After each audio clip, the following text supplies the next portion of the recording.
our guest of honor who will be walking in any time from now.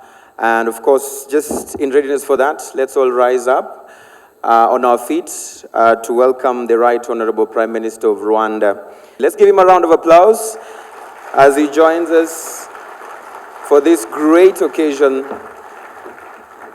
great conversation that we hope will set the pace for conservation efforts.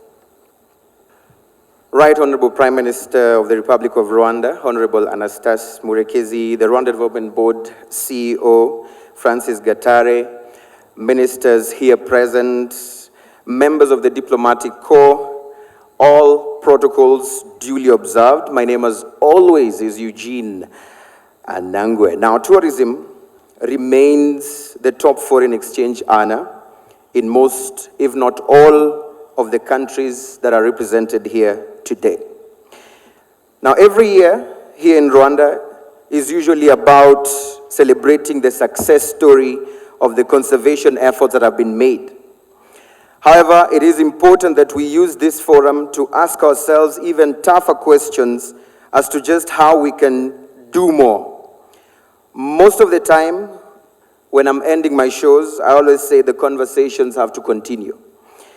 But today, I would like to request that the conversations of the same old things have to stop to give way for action to take place.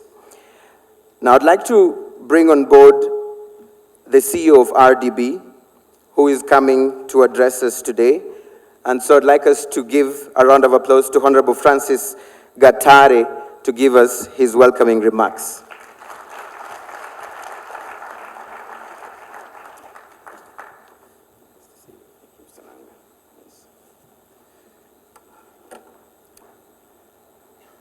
The Right Honorable Prime Minister, Honorable Ministers here present, Excellencies, Ambassadors, distinguished speakers, panelists, Excellencies, ladies and gentlemen, good morning. A warm welcome to all of you to this second conversation on conservation organized by the government of Rwanda in a series of events under the Kwita Izina ceremonies that we annually hold to name gorillas to give names to baby gorillas born over the last year. This year's Kwita Izina colorful event shall name 22 new babies born over the last 1 year, making it 238 altogether since we started this process in 2005. And so I dare say that while still few and still rare, the mountain gorillas in Rwanda are no longer endangered. They are increasing, their population is growing, they are thriving, thanks to the conservation efforts of many of you here, especially the government of Rwanda. This success is therefore in part to the growing link between conservation and sustainable tourism. This is why tourism in Rwanda continues to grow. In fact, as Mr. Anangwe just rightly pointed out, taking on the #1 foreign exchange earner in our economy. In fact, much of that continues to be ecotourism, making the link between conservation and tourism ever clear. This also is as a result of many communities and partners that continue to have a direct interest, stake in conservation.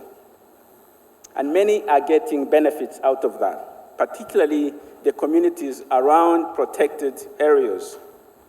Under the existing tourism revenue sharing program, where 5% of all tourism revenue in Rwanda is given directly to projects benefiting communities. Since 2005, 480 such projects have been concluded, worth more than 2.6 billion Rwandan francs.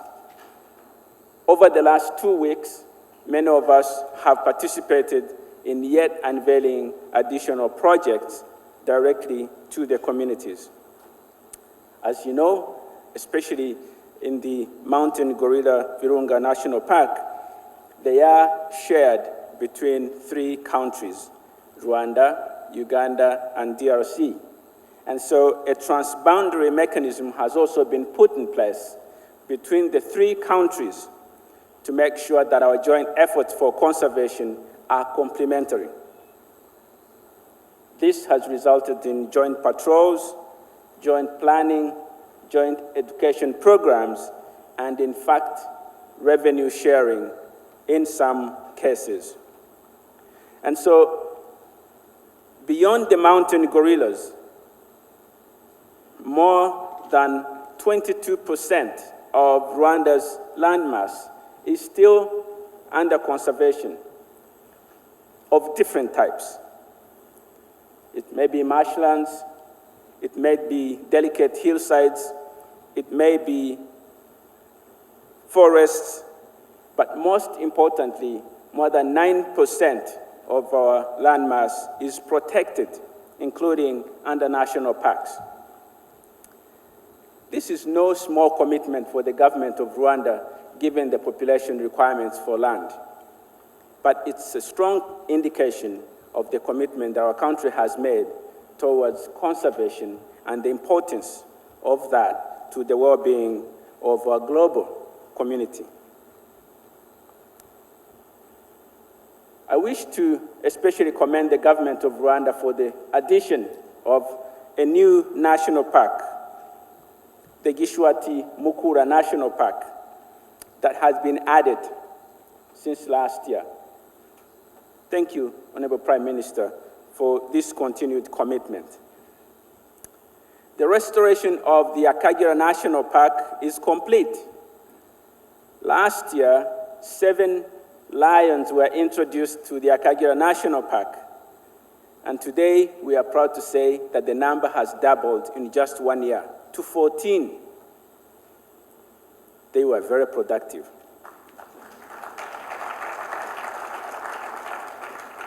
We anticipate to have African black rhinos added to the park, hopefully, later this year.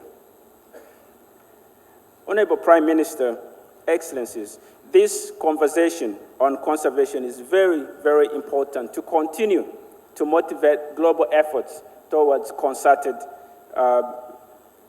commitment towards conservation, especially following the recent adoption of the Global Sustainable Development Goals that have sustainable development as a cornerstone of global development.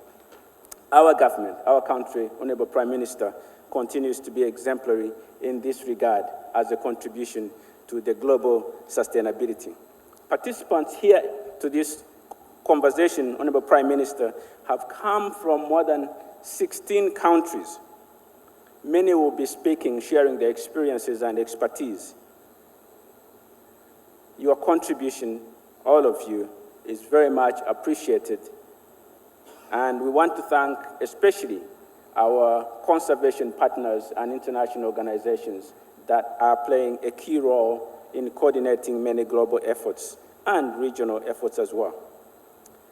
Most notably, I must say, we've been very blessed to have you here, Honorable Prime Minister, to grace this event. We cannot take that for granted. And so it's my singular honor to now invite you, Right Honorable Prime Minister, to make your opening remarks. Sir, thank you. Thank you all.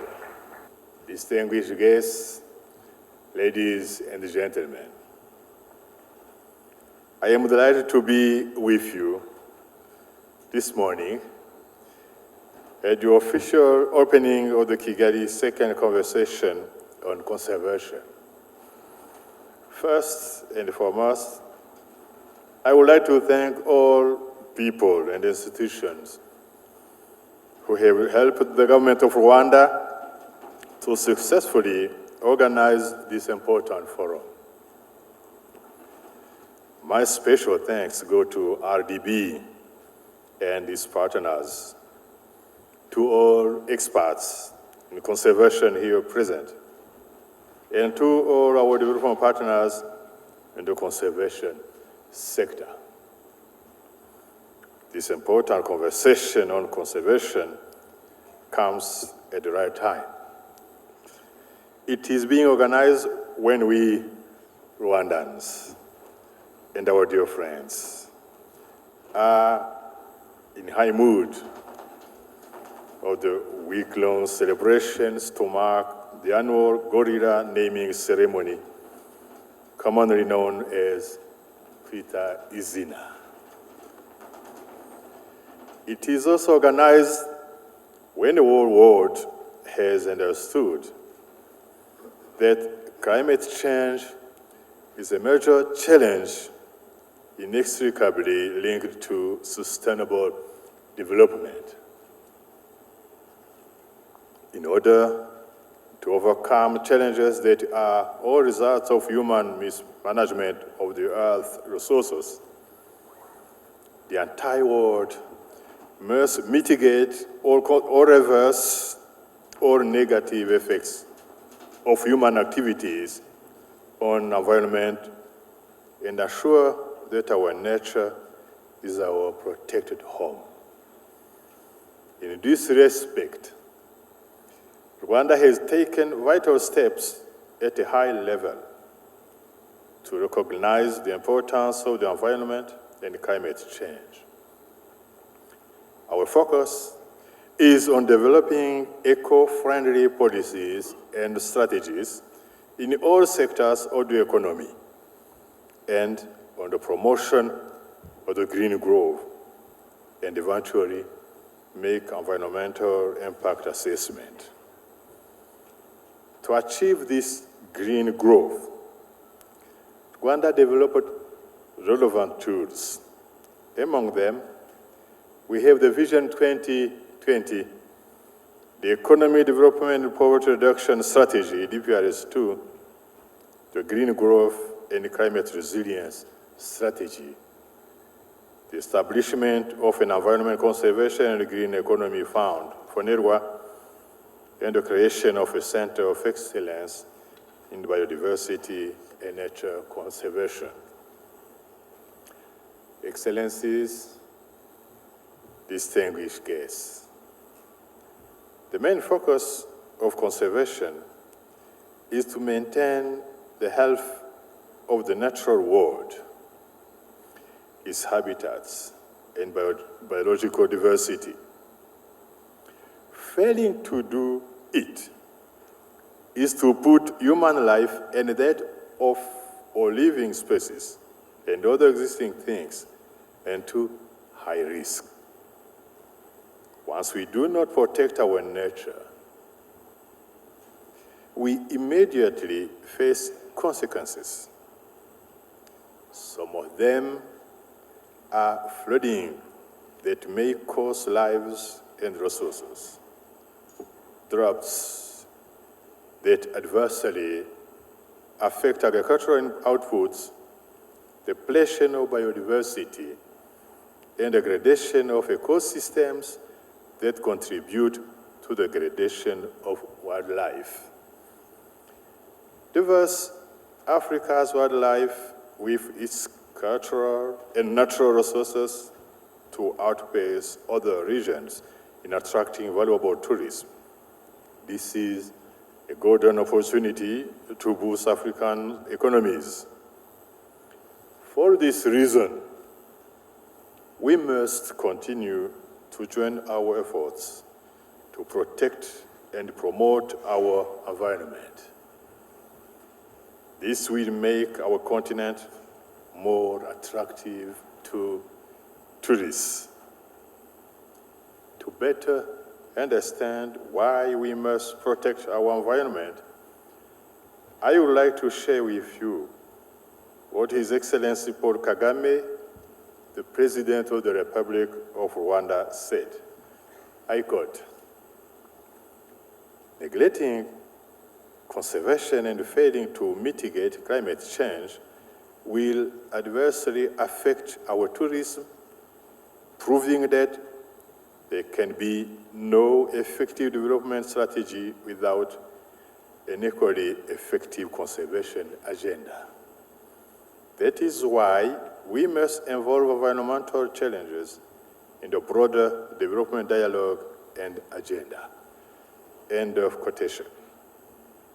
Rwanda, as a lighthouse example for conservation in Africa, protects its wildlife and the landscape for cultural, social, moral, economic, and biodiversity reasons. Our food, our water, our energy security, and our growing tourism industry strongly depend on our country's wildlands and wildlife. Tourism, mostly nature-based, as already said by the Honorable CEO of RDB, is one of the key pillars of our economy and has come first foreign currency earner for the last years. We strongly believe that every decision we take, when it affects biodiversity, also affects our lives and the lives of other peoples. A better conservation of our environment requires collective efforts of all countries, public and private partnership, NGOs, scientists, philanthropists, local communities, and all individuals who are concerned in one way or another. When we talk about collective efforts, I think especially about Rwanda, our nature, our resources, our population. I had the privilege to visit Akagera National Park last week. I was very impressed by the good management of the park. And we have Kwita Izina, he said this week. Very big opportunity for you and all our friends who will come from other countries worldwide to celebrate the naming ceremony, Kwita Izina, the gorillas in the volcano mountains. In our country, Rwanda, much has been done in terms of human resources and capacity to ensure protection and law enforcement on our protected areas. However, to allow us be where we want to be and where we deserve to be in conservation, a lot is still ahead. We will only achieve this if we continue to join our efforts and put aside and selfish interests in misusing the nature that we all equally share. I would like to use this opportunity to call upon all participants here, especially experts in conservation, who will be on different panels, to use their skills and deeply discuss Africa's common challenges in conservation and come up with the best solution and ideas that will help our continent to have green growth to prosperity. The key topics of our conference, including survival of ecosystems and their species, sustainable development goals and conservation in Africa, and the new ideas in addressing illegal wildlife trafficking, will guide your discussions around the theme of Kwita Izina Conversation on Conservation 2016 this year, united in driving economic growth through conservation. On behalf of the government of Rwanda, I do assure you, all of you, that we will do all our best to translate the relevant ideas from this conference into strategies for implementation. Excellencies, distinguished guests, ladies and gentlemen, as I conclude, I would like to once again thank the organizers of this conference, the experts who are participating in this forum, and all participants whom I urge to give maximum of their contribution to make this conference a big success that takes place in Kigali, Rwanda. I thank you for your kind attention. God bless you all.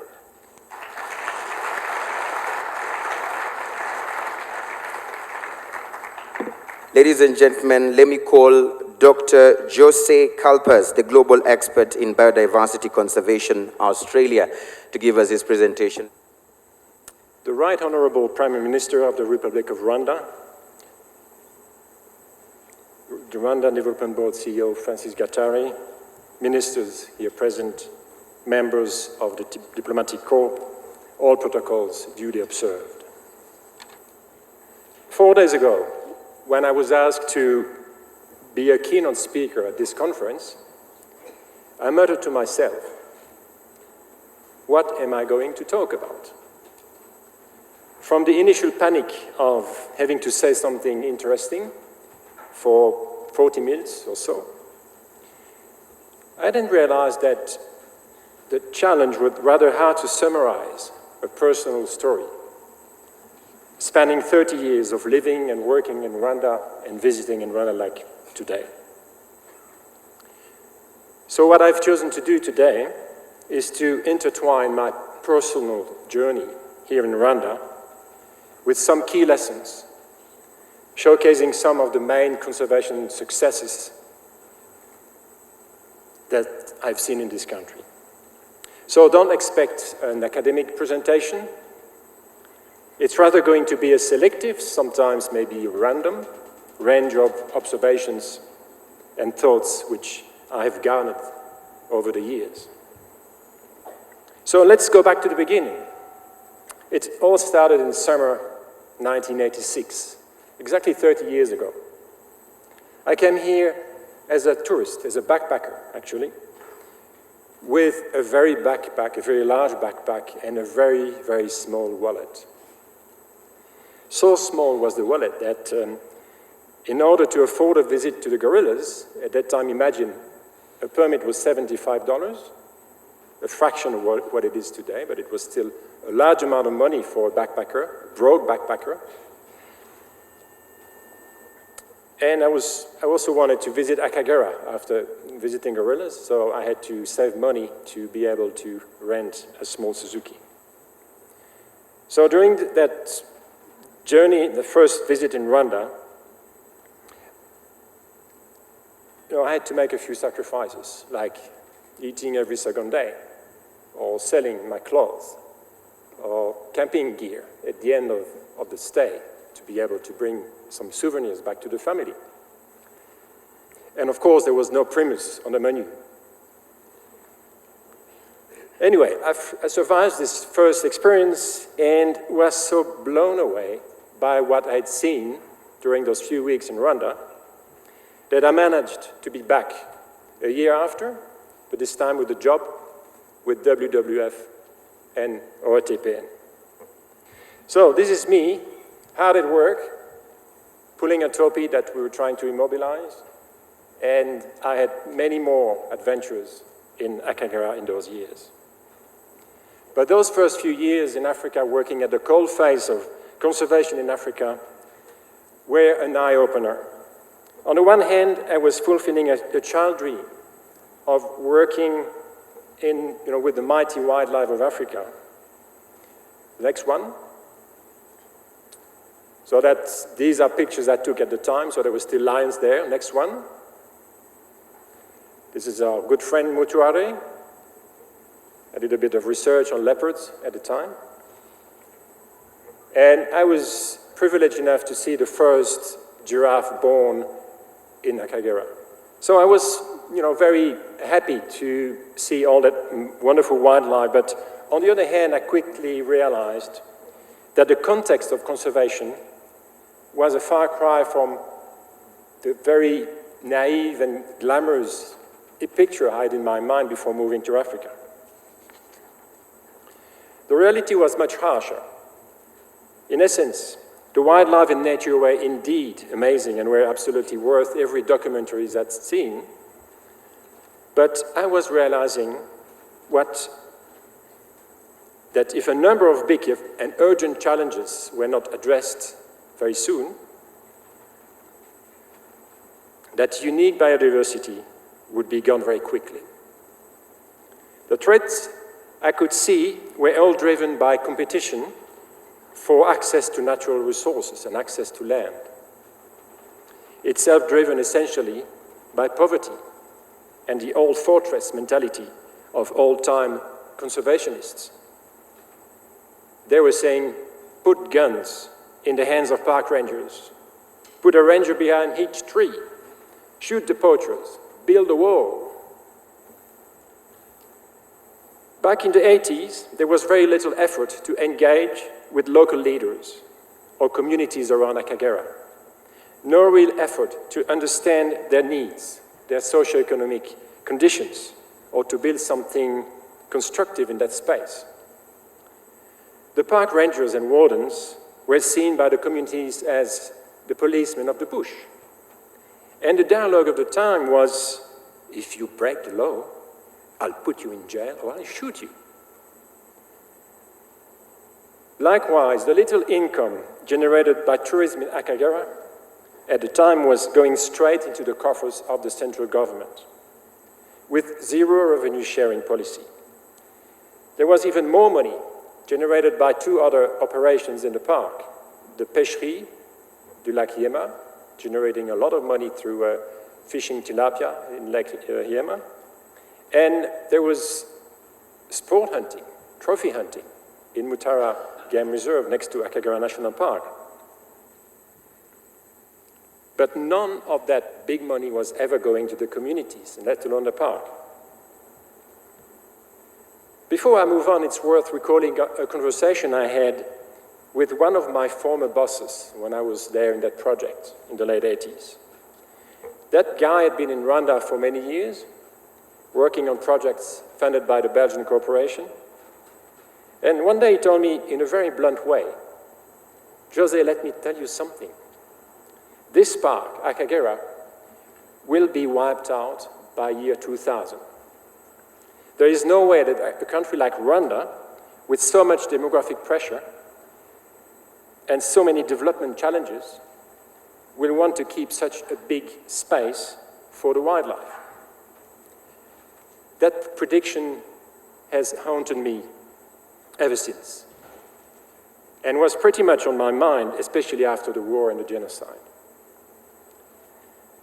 After these first few years in Akagera, I left Rwanda to work in Garamba National Park in Zaire to have another adventure. But I stayed only there 1 year because Rwanda was calling me back already. So in '91, here I'm again in Rwanda, this time starting the International Gorilla Conservation Program, or IGCP. So my task was to initiate a regional transboundary program between Rwanda, Zaire, and Uganda. Of course, the actual situation on the ground wasn't great. The border between Rwanda and Uganda was closed because the two countries couldn't really get along very well at the time. I was based in Gisenyi, traveling by road to hold meetings with park wardens and directors of wildlife agencies across the three countries. I drove thousands of kilometers in the region. IGCP, 25 years later, is still here, still very active in the three countries and has achieved amazing things and results for peace building, transboundary conservation, and of course mountain gorilla conservation. So in those days, despite the constraints and the risks, the war had started in the volcanoes in January '91. There were armed groups pretty much everywhere. There were anti-personnel mines and booby traps in the forest. But we still managed a few achievements. Get people who were not supposed to talk to each other in meetings, in discussions, discussing common threats and common strategies, even organize joint activities such as joint patrols. For instance, this is a picture from 92, 93. It's a joint patrol between Rwandan OTP and AZCN, so what is now ICCN, the Congolese rangers. It was such an amazing experience to witness those first joint patrols. Those people had never worked together. And then they were working together, spending 10 days in a row in the forest, doing anti-poaching. And they were so efficient because they wanted to impress each other. The Rwandans, they wanted to show off what they could do, and the same with the Congolese. And every 10 days, with the chief wardens from the two parks, we would go up in the forest and do the handover, because there was a new team from each side coming up. And it was sometimes amazing to see those people, some rangers I knew from Rwanda, wearing the shirts from their Congolese colleagues. It was like, at the end of a football match, when you exchange your T-shirts. So anyway, after that, people on the ground were talking to each other, sharing their common concerns and learning to trust each other. During those same years, there was a big USAID-funded project supporting MINETO, which was a newly created Ministry of Environment and Tourism. And they had commissioned a study that was looking at the balance between population, environment, and development.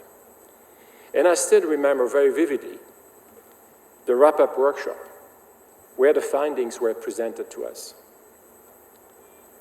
They had used state-of-the-art modeling software, looking at parameters such as rates of deforestation, demographic pressure, erosion and soil maps, and their conclusion was that all natural areas in Rwanda would disappear in the next 25 to 30 years, with dire consequences on the livelihoods of the Rwandan society. This was a bleak prediction, and that reminded me that first prediction I mentioned before, a few years before, somebody telling me that Akagera would be wiped out in the next 15 or 20 years. So those predictions were made before what constitutes the darkest moments of Rwanda's history, the genocide. During the genocide, conservation activities were, of course, halted.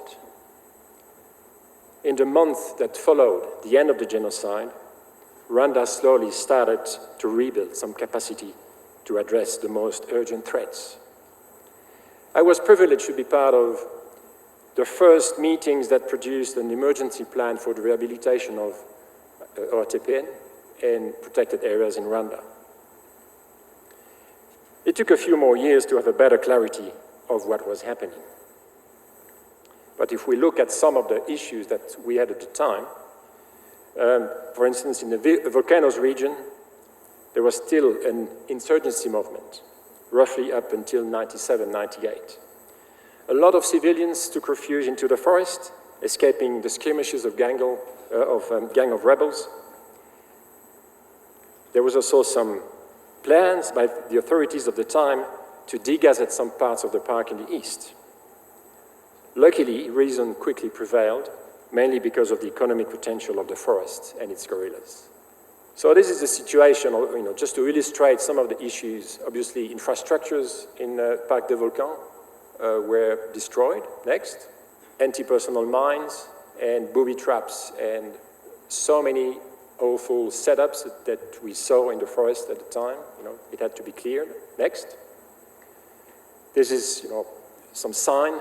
There were plenty of huts and different signs in the forest where people had stayed for a few months, sometimes even 2 years. In Akagera, the park was invaded by livestock returning from Uganda. Lions were poisoned and exterminated. Poaching was rampant. It took a few years to the authorities to make a clear decision on the fate of this park. And of course, the forest, outside of Volcanoes National Park, like in Nyungwe, and especially in Gishwati, the forest was being cut. Thus, at the end of the 1990s, and at the turn of the century, the situation for conservation in Rwanda was pretty bleak. Impact of war on conservation, Rwandan environment and wildlife in agony. So that says a lot, doesn't it? That was in 1998. So maybe the next one will give you the English version. That was, I didn't make it up. That was a press release by Associated Press that I saw on the 31st of August, 94. Basically, that journalist, if we can call that a journalist, had written a very funny story about gorillas in Akagera. I don't know if you can read in the back, but anyway. So the title, the Akagera Hotel becomes Planet of the Apes. Formerly called Little Paradise of Rwanda by wealthy tourist lovers of African safaris, the prestigious Hotel Akagera has changed owners and customers. The new manager is a little gruff, and customers have frankly lost their manners. Gorillas have entered Akagera. These giants, sometimes aggressive, have somehow benefited from the war. The primates have taken possession of luxurious suites and about 60 rooms at the hotel. They spend most of their days lounging by the pool, which is now only a mud bar. On this new Planet of the Apes, the roles are reversed, behaviors too. Near the hotel barbecue, a hefty gorilla, probably the new boss, opens a bag of dried fruits. When finished tasting, he grabs some pieces of tree bark that he throws to humans. A few stray visitors attending, totally bewildered by the sight. Anyway, I tried to investigate, this issue, and it turned out that some cheeky translator, translating from French to English or the other way around, but decided to translate baboons by gorillas. As I said, it took a few years for things to significantly improve. But the government started to deliver some strong political messages that biodiversity conservation would be a key priority in Rwanda. For instance, Akagera National Park was officially re-gazetted in 1997. Akagera Hotel was completely refurbished. They had to kick out a few gorillas from there and hand over to a private management company around 2002-2003. In and around Volcanoes National Park, several investors started building hotels and lodges. It was back to business for the mountain gorillas, the golden monkeys and other attractions. The 2020 vision was produced in 2002, giving an inspirational framework for all sectors of development in Rwanda, including the environment, conservation, and tourism. And Nyungwe was declared a national park in 2004. But beyond this set of political commitments and policies, the most important change came in 2003 when OETPN was restructured from an old-fashioned and cumbersome entity into a modern and efficient agency, initially combining tourism and conservation. So suddenly there was strong leadership and strong accountability. All positions within the structure were advertised, and new staff came to join the few remaining old hands. I had the privilege to be technical advisor to the new organization, and I can say without a doubt that those 18 months I spent there as technical advisor were the most inspiring and satisfactory moments of my entire career. I can say without hesitation that the restructuring of OTPN at the time was the most significant watershed moment of conservation in Rwanda. Many initiatives have their roots in that moment. Whether it's the national tourism strategy, a new approach of doing business in national parks, many innovative solutions, management plans, capacity building of staff, testing of new ideas and concepts, etc. One of those new concepts is the model of public-private partnership, or PPP, or also called delegated management. Back in 2005, I'd started working for African Parks Network, a private foundation set up by a very wealthy Dutch businessman with a few associates, mainly from Southern Africa. As you know by now, African Parks model is to take on the direct long-term management of national parks in partnership with governments to save wildlife, restore landscapes, and ensure sustainable livelihoods for local communities. At the time, I was transiting a lot through Rwanda on my way to Garamba National Park in Congo, one of the parks in a portfolio of African parks that I was supervising. Of course, I could never stop in Kigali without visiting RTPN and say hi to my old friends there. So we would share stories, and my Rwandan friends were curious to know more about this model of PPP for protected areas. And this is how it all started. Informal chats led to more formal meetings, ministerial departments started to get involved, business planning got underway, and funding sources were sought. More generally, a proper process of due diligence took place. So, for instance, we spent more than a week with a couple of choppers and some investors and RDB, or OTPN at the time, to look at potential sites for a new luxurious lodge in Akagera. The three parties involved at the time were the government of Rwanda, African Parks, but also the Athens group, that group of investors I was talking about. So things were apparently looking good. A tripartite MOU signed here on this slide was signed between the government, African Parks, and Athens group. Unfortunately, some circumstances at the time meant that the MOU had to be cancelled. But 18 months later, negotiations resumed between the government and African Parks, and this time a new MOU was quickly signed in 2009 and a full partnership agreement signed in 2010. So all in all, it took 4 years to get to that point. 4 years of due diligence where the partners started to know each other and where a relationship of trust, mutual trust, started to emerge, and where positive outcomes, both economic and environmental, started to be achieved. Since then, Akagera has gone through a deep transformation and is yet another rising star in the country. I could very well go on with more success stories. There are so many. In Nyungwe, the Kitabi College of Conservation and Environmental Management. And what about Kwita Izina? An amazing initiative bringing together all levels of Rwandan society and international community.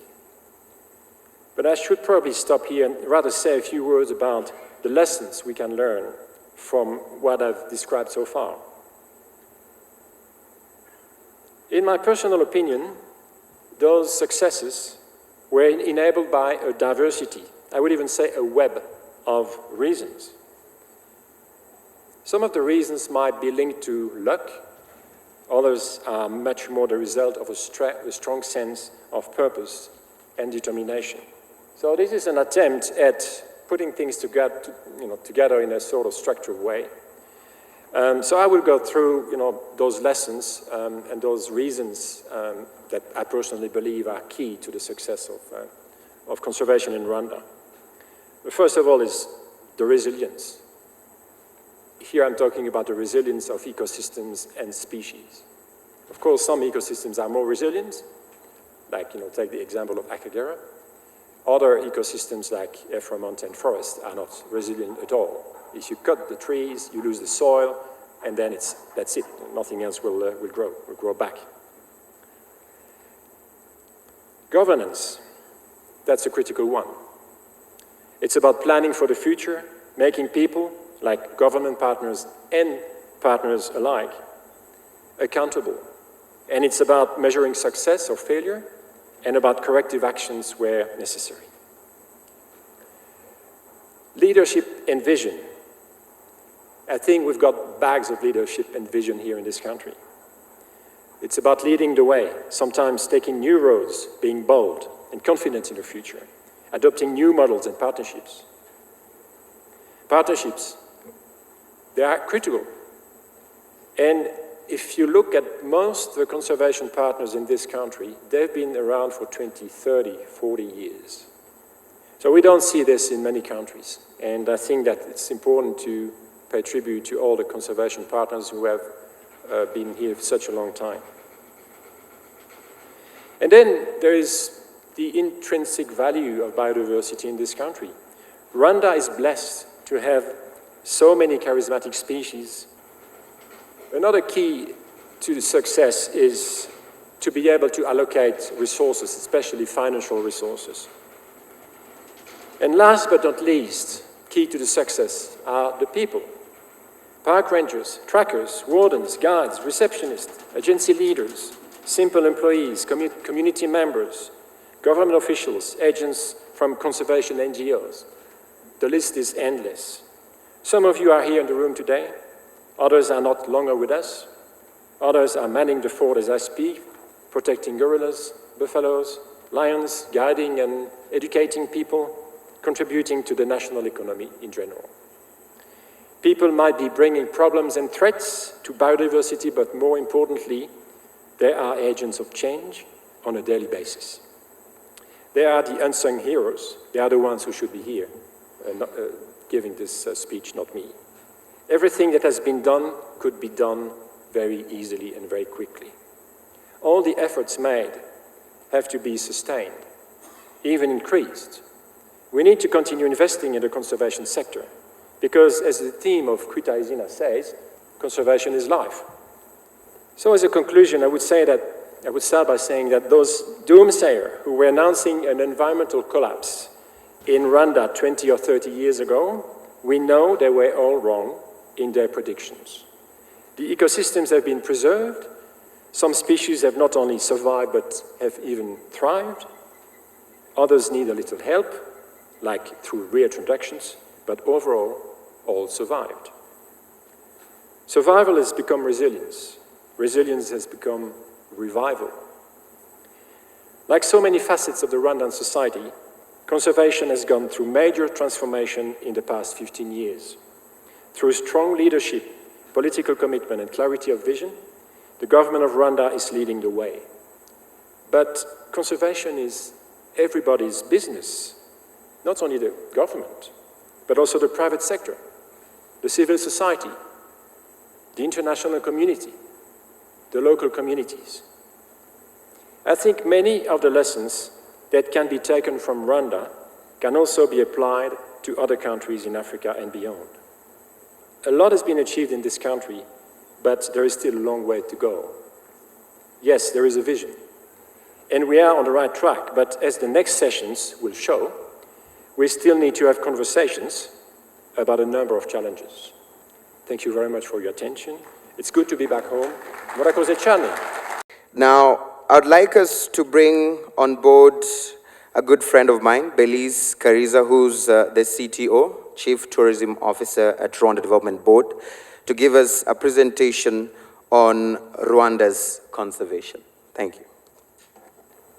Right Honorable Prime Minister of the Republic of Rwanda, Honorable Ministers present, Members of Parliament, Excellencies, Ambassadors, ladies and gentlemen, good morning, and welcome to the second edition of the Conversation on Conservation. But most especially, welcome to remarkable Rwanda, to all our regional and international guests. Indeed, that was an interesting quote, that vision without execution is just an hallucination. and it is my great pleasure to now take you through our mission for conservation in Rwanda and to demonstrate few examples of how Rwanda has accomplished his mission, and of course a snapshot on our future perspective. Our mission is to conserve the rich biodiversity of Rwanda for a sustainable development of the country and as an international heritage through the implementation of appropriate ecological principles and the promotion of strategic partnerships with local communities and other partners.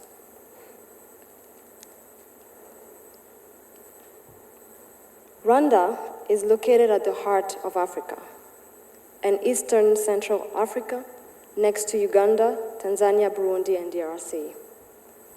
It is accessible from all corners of the continent by air and road transportation. And because it has a little bit of what Africa has, we love to call it the Little Africa. Despite the fact that Rwanda is a small country, and with a high population density, it has 4 biodiversified rich national parks, one of which was created by law and gazetted in 2015. Akagera National Park, like it was earlier mentioned, has been restored or is being restored to a Big 5 park, with the recent reintroduction of the lions and soon the black rhinos. Our second national park, which is Nyungwe National Park, is an ancient forest that is believed to have survived the Ice Age. It is a nature haven with flora and fauna, with over 700 bird species, with the only East and Central African canopy walkway, different waterfalls, natural trails, and many more. And of course, we have the famous Volcanoes National Park, the home of the endangered mountain gorillas and the cheerful golden monkeys. Last but not least, we have Gishwati Mukura National Park, which is our newest national park that is being currently rehabilitated to also become a primate and natural haven. One of our success stories in terms of sustainable tourism is the positive impact it has on the local communities living in the surrounding of the national parks. Thanks to the government of Rwanda Tourism Revenue Sharing Program, 5% of all the total tourism revenues is invested in support of community projects. We have so far supported several initiatives, including construction of health facilities, water accessibilities, schools, business centers, and several others in 42 sectors of 12 districts since 2005. This picture is Bisate Primary School. It was built drawing from the 5% revenues to support the community around Volcano National Park. It is in line that this year, as part of the Kwita Izina celebration, we've also launched officially 3 other schools located near the 3 parks, Akagera National Park, Nyungwe, and Volcano National Park. In terms of managing human and wildlife conflicts, there is a compensation plan for damages caused by wildlife through a special guarantee fund where 5% of our tourism revenues is contributed. That's now 10% of all our tourism revenue that goes back to the community.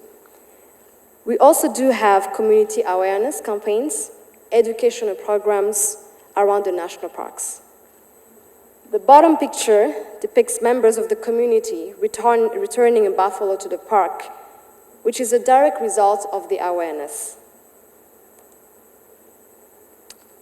As mentioned earlier, the government of Rwanda, through Rwanda Development Board, has supported different revenue-generating projects for the communities that dwell around the parks. In Nyungwe National Park, the government of Rwanda, through RDB, has supported 121 projects, 149 in Akagera National Park, and 210 in Volcanoes National Park. Therefore, in line again with the Kwita Izina celebration this year, and with the support of the local communities, on the 12th of August, we've destroyed seized weapons that were previously used by poachers. Another interesting conservation campaign undertaken by the government of Rwanda is the cranes rehabilitation. Next, please. Cranes, which are found across a number of sub-Saharan countries, face increasing threats to habitat and the growing illegal trade. They were listed by the International Union for the Conservation of Nature in 2012 from vulnerable to endangered species. Some people in Rwanda kept these gray-crowned cranes, commonly called imisambi, as pets in their gardens or in hotels. Well, with a valid reason, as they are stunningly beautiful creatures. However, they are given wrong food and deprived of appropriate nesting conditions. Sometimes they often die of stress, injuries, or even malnutrition. The government of Rwanda has since 2014 undertaken a wide campaign to raise awareness about the threat to gray-crowned cranes and the need of their conservation. A national database is illegally detained cranes has been established, and already around 98 have been reintroduced into the wild. Rwanda has specific programs that are geared to protecting endangered wildlife, such as the mountain gorillas. Like it was previously mentioned by our CEO, the programs include the transboundary collaboration, where we have joint patrols with Uganda and DRC to protect the primates and their habitat in the Virunga Massif area. Additionally to that, we carry out educational programs, community initiatives, rehabilitation of protected areas, all of which contribute to conservation success in Rwanda. We've just ended the second sweep of the gorilla census, which we are doing with the only 2 countries that have mountain gorillas. We are yet to see the new numbers, but we're very sure that it has been an increase. The trend in absolute values is as follows over the past years. In 1979, we were at 262. In 1986, we were at 292 gorillas. In 89, it increased to 320. In 2003, again an increase of 380. And last, in 2010, we were at 480 gorillas. With all that said, we still have quite some undertaking plans for conservation in Rwanda. The first one is to actualize sustainable natural resource management as envisaged in Vision 2020 for Rwanda. Dealing with wildlife management issues with sustainable mechanisms that prioritize conservation of wildlife and habitats. Enhancing livelihoods of communities living adjacent to protected areas. Promoting sustainable use of protected areas and buffer zones. Enhancing the education and awareness and the benefits of wildlife and wildlife habitats. Last but not least, enhancing development to fit in Rwanda's vision by being in tandem with the other policies on tourism, land, agriculture, poverty eradication, environment, forestry, etc. Most importantly, we've created a platform for you to discuss and share ideas, such as what we're doing right now, to promote conservation and sustainable tourism. You are all welcome to the Kwita Izina this September. Allow me to take this opportunity again to welcome you to our first Kwita Izina Conservation and Tourism Exhibition and Trade Fair in the Kivu Hall, right across this hall. The program has been made flexible enough to allow the participant of this forum to attend and visit the exhibition as well. Last but not least, allow me to invite you all to the 12th Kwita Izina naming ceremony that will take place in Kinigi on Friday, 2nd of September, 2016. As I wrap up my presentation, It is my great pleasure to have among us a virtual friend of conservation, Sir David Attenborough. Murakoze, thank you.